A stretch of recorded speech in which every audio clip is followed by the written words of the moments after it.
بسم اللہ الرحمن الرحیم۔ السلام علیکم، میں ہوں آپ کا میزبان ساجد گندل۔ آج 24 اکتوبر ہے، سال 2021۔ تحریک لبیک اور حکومت کے مابین مذاکرات کامیاب ہو گئے ہیں۔ 7 گھنٹے طویل دورانیے پر مشتمل مذاکرات کے اندر کن معاملات پر اتفاق رائے ہوا ہے؟ وفاقی وزیر داخلہ نے پریس کانفرنس کے اندر کیا کہا ہے؟ تحریک لبیک کے قائدین نے مظاہرین سے خطاب کرتے ہوئے ان معاہدات کے حوالے سے کیا گفتگو کی ہے، اس کی عام ڈیٹیل آج کی ویڈیو میں آپ کے سامنے رکھوں گا۔ لیکن اس سے قبل 2 عام خبریں مختصراً آپ کے سامنے رکھنے جا رہا ہوں۔ رجب طیب اردغان نے ایک بڑا بولڈ ڈیسیژن لیا، اور یقینی طور پر جب ترکی کو گرے لسٹ کے اندر ڈالنے کی کوشش کی گئی اور ابھی ڈال بھی دیا گیا ہے، اس کے بعد یقینی طور پر وہ بڑے غصے ہیں، اور بہت سارے جو مغربی ممالک ہیں ان کی جو منافقانہ پالیسیز ہیں ان پر ہمیشہ وہ تنقید کرتے دکھائی دیتے ہیں، اور خاص طور پر اگر کسی مغربی ملک کے اندرونی معاملے پر گفتگو کی جائے تو ہمیشہ وہ اس ملک پر تنقید کرتا ہے، ان کے سفیروں کو ناپسندیدہ سفیر قرار دے کر باہر نکال دیا جاتا ہے۔ اسی طرح کا اقدام اور بولڈ ڈیسیژن لیا ہے ترکی کے صدر رجب طیب اردغان نے، اور انہوں نے کہا ہے کہ میں نے اپنے وزیر خارجہ کو حکم دیا ہے کہ وہ جلد از جلد ان 10 سفیروں کو پرسونا نان گراٹا یعنی آپ ناپسندیدہ شخصیات قرار دیں۔ تاہم انہوں نے اس حکم کی تکمیل کی تاریخ مقرر نہیں کی، لیکن انہوں نے بتایا کہ سفیروں پر ناشائستگی کا الزام لگایا گیا ہے اور ترکی کو انہیں جاننا ہوگا اور سمجھنا ہوگا ترکی اپنے اندرونی معاملات کے اندر جو مداخلت ہے وہ برداشت نہیں کر سکتا۔ اب اس کے اندر کون کون سے ملک شامل ہے؟ ایک تو امریکہ کا سفیر جو ہے وہ بھی ان معاملات کے اندر شامل ہے، اور سفیروں کو ملک بدر کرنے کے لیے ابتدائی طور پر ناپسندیدہ شخصیت قرار دیا جاتا ہے، اور اس کے بعد ملک بدر کرنے کی راہ ہموار ہوتی جا رہی ہے۔ ترک میڈیا کی رپورٹوں کے مطابق صدر طیب اردغان نے کہا تھا کہ انہوں نے وزیر خارجہ سے کہہ دیا کہ ہم ان سفیروں کی میزبانی کے متحمل نہیں ہو سکتے۔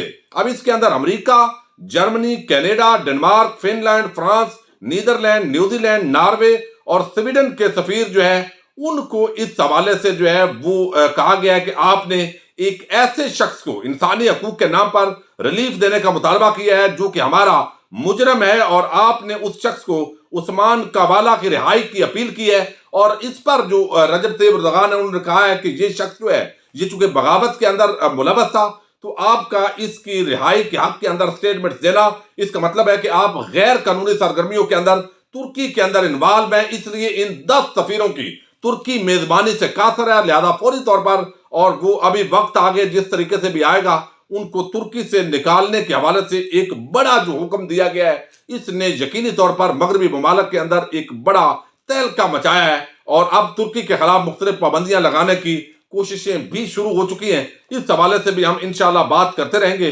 لیکن ایک اور بڑا عام معاملہ سامنے آیا، اور اس وقت آپ دیکھ رہے ہیں کہ خاتون اول کو اور وزیر اعظم کو کچھ معاملات کے اندر خاص طور پر ٹارگٹ کیا جا رہا ہے۔ خاتون اول کی بیٹی ہے، ان کی شادی وہاں ایک بزنس مین کے بیٹے کے ساتھ مسجد نبوی کے اندر نکاح کی تقریب ہوئی ہے، مدینہ المنورہ کے اندر ہے، وہ جوڑا جو ہے وہ عمرہ بھی انہوں نے کیا، اور انہی دنوں کے اندر اتفاق سے پرائم منسٹر اور ان کی جو اہلیہ ہیں یعنی خاتون اول کا بھی مدینہ المنورہ اور مکہ اور سعودی عرب کا جو ہے وہ وزٹ ہوا ہے، اور کل سے کچھ ایسے پراپوگیشن ہو رہی ہے اور یہ تاثر دیا جا رہا ہے کہ دیکھیے یہ گورنمنٹ کے خرچے سے سارا کچھ ہو رہا ہے، اور یہ بڑے ناشائستہ قسم کے جملے ایک نون لیگ کے سوشل میڈیا مہم جو انہوں نے چلائی ہے وہ انتہائی گھٹیا قسم کے الزامات لگائے گئے، اور یہ تاثر دیا گیا۔ اور زید گشکوری جب انہوں نے خبر دی، جو روزنامہ یعنی جنگ اور جیو نیوز کے رپورٹر ہیں، انہوں نے بتایا اس حوالے سے، اور اس کے بعد ایک تنقید کا سلسلہ شروع ہوا، اور یہ تاثر دیا گیا کہ شاید وزیر اعظم جو ہے اس شادی کی تقریب کے لیے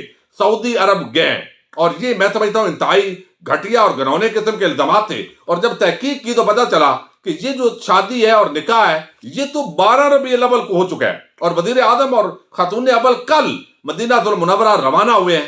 تو اس وجہ سے ان کو اس طریقے سے تنقید کا نشانہ بنانا یہ انتہائی زیادتی ہے، ظلم ہے۔ اور اب یہ جو تقریب ہے یہ وہاں پر ہوئی ہے، اور بتایا گیا ہے کہ نکاح مسجد نبوی کے اندر ہوا ہے، اور نکاح محمد شیخ کے ساتھ انجام پایا ہے۔ تقریب میں خاندان کے افراد اور دوستوں نے شرکت کی ہے۔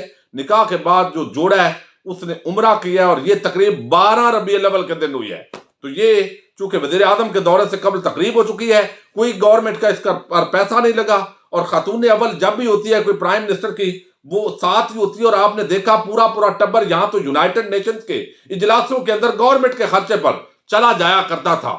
وہ وقت بھی آپ یاد کیجیے. اب تو بڑا کفایت شعری سے کام لیا جا رہا ہے، اور یہ بہرحال جو تنقید کرنے والے ہیں انہوں نے جان بوجھ کر وزیر اعظم کے خلاف ایک مہم کا آغاز کیا. حالانکہ جو پاکستان کا یہ عام تقریب کے اندر آج پرائم منسٹر خطاب کرنے جا رہے ہیں، اور پاکستان کے جو سعودی عرب کے ساتھ کچھ مالی معاملات ہیں ان کے اندر بھی بہت بڑا ریلیف ملنے والا ہے، اور یہ بہت بڑی ان حالات کے اندر خوشخبری ہوگی. اور خالصتاً پاکستان کے مفاد کے لیے ایک وزٹ کیا جا رہا ہے، اور اس کو ذاتی معاملات کے اندر جو خاتون اول کا بغض اور نفرت کی بنا پر جو ہے ایک ماحول بنانا انتہائی گھٹیا پن کا ثبوت ہے. اب دوسری طرف ایک بڑی عام ڈیولپمنٹ ہوئی، اور یہ بڑی حیران کن ہوئی، چونکہ تقریباً 7 گھنٹے تک یہ مذاکرات وقفے سے سر انجام پائے ہیں کل تحریک لبیک اور حکومت کے مابین. اور اس کے اندر اوریا مقبول جان جو ہے ان کو بھی جو ہے وہ شامل کیا گیا، اور ایک حکومتی کمیٹی آلریڈی وفاقی وزیر مذہبی امور اور وزیر داخلہ پر مشتمل، اور وزیر قانون جو پنجاب ہے راجہ بشارت ان پر مشتمل ہے، انہوں نے رابطہ کیا،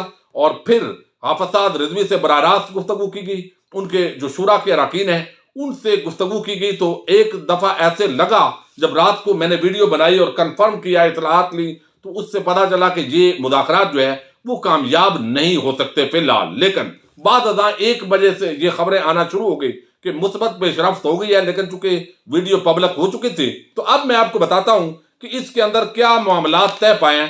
پہلے میں آپ کے سامنے وفاقی وزیر داخلہ کی پریس کانفرنس رکھتا ہوں.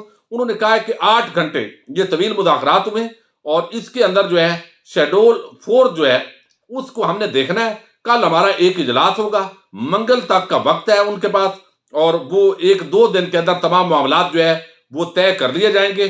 اور اس کے اندر بتایا گیا کہ فرانس کا چونکہ سفیر پاکستان کے اندر موجود نہیں ہے، ناظم الامور ان کا معاملہ چلا رہا ہے، اور ہم نے اسپیکر صاحب کو ریکویسٹ کرنی ہے جو پہلے ان کے ساتھ معاہدہ کیا گیا تھا اس معاہدے پر چونکہ ہمارا اتفاق ہے، اور وہ قومی اسمبلی اس پر بحث کر لے گی، اور یہ ایک اچھی بات ہے. دوسرا، جو حافظ سعد رضوی سمیت جتنے بھی تحریک لبیک کے کارکنان ہیں ان کو رہا کرنے کا بندوبست کیا جائے گا، اور منگل یا بدھ تک وہ کہتے ہیں کیسز واپس ہو جائیں گے. اور اس کے ساتھ ہی جتنے بھی ان کے رہنما جو ہیں ان کا 4th شیڈول کے اندر نام ہے ان پر بھی نظر ثانی کی جائے گی. اور یہ ان کا اتفاق ہوا ہے ان معاملات کے اندر. اور جو کالعدم والا سٹیٹس ہے وہ بھی اب ظاہر ہے حکومت جو ہے وہ بیک فٹ پہ جا رہی ہے. اب اس معاملے کے اندر بتایا گیا ہے کہ وزیر داخلہ شیخ رشید نے کہا کہ ختم نبوت پر ہم آنچ نہیں آنے دیں گے، اور ساتھ انہوں نے یہ پوری بات بتائی ہے کہ کس طریقے سے ہمارے مذاکرات رہے. ان کے ساتھ مذاکرات کرنا بڑا ٹف کام ہے. بہرحال مجھے اس کمیٹی کے اندر شامل کیا گیا اور یہ کامیابی ہو گئی، اور کنٹینر ہٹانے کا حکم دے دیا گیا ہے. اب دوسری طرف جو تحریک لبیک کے مظاہرین ہیں وہ اس وقت مرید کے کھڑے ہیں، اور یہی حکومت کا طے ہوا ہے کہ جب تک یہ معاملات سیٹل نہیں ہوتے اور معاہدوں پر عمل درآمد نہیں ہوتا آپ مرید کے سے آگے نہیں بڑھیں گے. معمول کے مطابق ٹریفک رواں دواں ہوگی، آپ ایک سائیڈ پر کھڑے ہو کر اپنا احتجاج جو ہے وہ ریکارڈ کروا سکتے ہیں. تو اب جو وہاں پر تحریک لبیک کے شورا کے جو اراکین ہیں انہوں نے مظاہرین سے گفتگو کی ہے، اس کے مطابق انہوں نے بتایا یہی باتیں انہوں نے بھی کی ہے. انہوں نے کہا کہ 4th شیڈول سے نکلیں گے، اور فرانسیسی سفیر کے حوالے سے بھی فیصلہ ہوا ہے، اور منگل کی شام تک جو ہے یہ ٹائم ہوگا، اور یہ ہمارے مذاکرات 9 سے 3 بجے تک جاری رہے. اور اگر یہ کوئی دوبارہ وعدہ خلافی ہوتی ہے تو بدھ کے روز انہوں نے کہا ہے کہ کوئی بھی دھرنا مظاہرین وہ یہاں سے نہ جائیں. اگر کوئی وعدہ خلافی ہوئی تو بدھ کے روز ہم یہاں سے دوبارہ لانگ مارچ کا آغاز کر سکتے ہیں، اور اگر عمل درآمد ہو جاتا ہے تو حافظ سعد رضوی خود اس دھرنے کے اندر شریک ہوں گے، اور ہم یہاں سے دعا کے ساتھ رخصت ہو جائیں گے. یہ تحریک لبیک کے جو شورا کے اراکین ہیں انہوں نے بھی اس کو انڈورس کر لیا. اب یہ اتفاق رائے ہو گیا. یقینی طور پر ایک بڑا خدشہ تھا، ایک بڑے انتشار کا خدشہ تھا، وہ ٹل گیا ہے. اور اس پر وزیر اعظم عمران خان کی جو حکومت ہے، ظاہر ہے جب لاشیں گرتی ہیں تو حکومتوں کے لیے مشکلات ہوتی ہیں. وہ عام شہری ہوتے ہیں، آپ ان سے اختلاف کر سکتے ہیں، آپ کہہ سکتے ہیں کہ یہ بالکل جاہل ہیں، گوار ہیں، ان کو مہذب دنیا کی سمجھ نہیں ہے، یہ روز جو ہے یہاں پر مارچ شروع کر دیتے ہیں، ان فتنہ انگیزوں کو کچل دینا چاہیے، یہ ایک سوچ پڑتی ہے. لیکن جس طرح وزیر داخلہ نے کہا کہ ریاست کو پھر بھی نرمی کرنی پڑتی ہے، انہیں بات چیت سے معاملات کو حل کرنا پڑتا ہے. اور میں پہلے دن سے آپ کے سامنے یہی عرض کر رہا ہوں کہ یہ ایک ایسا معاملہ ہے چونکہ یہ وہ طبقہ نہیں ہے جنہوں نے ہتھیار اٹھائے ہیں. یعنی یہ جب مظاہرے ہوتے ہیں تو توڑ پھوڑ انتہائی قابل مذمت ہے، شارنگیزی، فتنہ پروری، یہ انتہائی قابل مذمت ہے. اور ان کو بھی سمجھانے کی ضرورت ہے، تحریک لبیک کے لوگوں کو سمجھنے کی ضرورت ہے کہ آئے روز یہ فیض آباد کو بند کرنا، مارچ کا اعلان کر دینا، اور یہ چیزیں آپ کو بھی غور کرنی ہے. حکومت کے سامنے آپ کو اپنے معاملات رکھنے چاہیے، اور آگے اگر گناہگار بھی ہوگی اور آپ کا مطالبہ جائز ہے تو وہ حکومت ہوگی. آپ کا کام پرامن احتجاج ہے. اور یہ جو ایک بالکل جس طریقے سے معاملات بعض اوقات قتل و غارت ہوتی ہے اور پھر انتشار پھیلتا ہے، اس کی وجہ سے پورا جو معاملات ہے امیج وہ عالمی برادری کے اندر بھی پاکستان جو ہے اس کا خراب ہوتا ہے. تو یہ جو مذاکرات ہیں یہ کامیاب ہو گئے، اور اس پر میں سمجھتا ہوں کہ ایک مرتبہ پھر یہ حکومت ایک بڑا جو ایک انتشار ہے اس سے بچنے کے اندر کامیاب ہو گئی ہے. راولپنڈی اسلام آباد کے اندر جو ٹریفک ہے وہ رواں دواں ہے. جی ٹی روڈ جو ہے اس کو بھی اب کھولا جا رہا ہے، ٹریفک رواں دواں ہو جائے گی.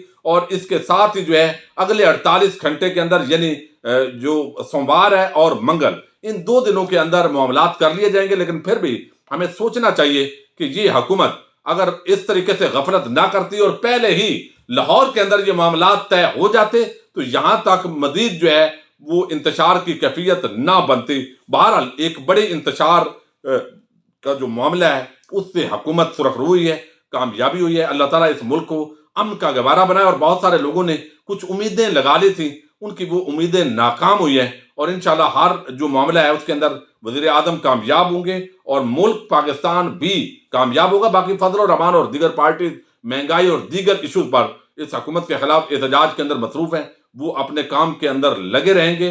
اور شیخ رشید نے ایک بڑا معنی خیز بات کی ہے کہ امید ہے وزیر اعظم 5 سال پورے کریں گے. اس جملے کو بہرحال ہم اگلی ویڈیوز کے اندر سمجھنے کی کوشش کریں گے. اور اس کے ساتھ ہی اب جو ہے وہ آپ اس کو، بعض لوگ کہیں گے کہ شاید حکومت نے گھٹنے ٹیک دیے ہیں، یہ کر دیا ہے وہ کر دیا ہے. میں نہیں سمجھتا کہ گھٹنے ٹیکے ہیں. اب جو تحریک لبیک کے لوگ ہیں ان کو بھی ذمہ داری کا مظاہرہ کرنا ہے، اور حکومت جو ہے اس نے بہتر حکمت عملی کے ساتھ معاملات کو ڈیل کیا ہے اور فائنل سٹیج تک لے جانے کے اندر کامیاب ہوئے ہیں. اپنے میزبان ساجد گندل کو نیکسٹ ویڈیو تک کے لیے اجازت دیجیے. اللہ حافظ.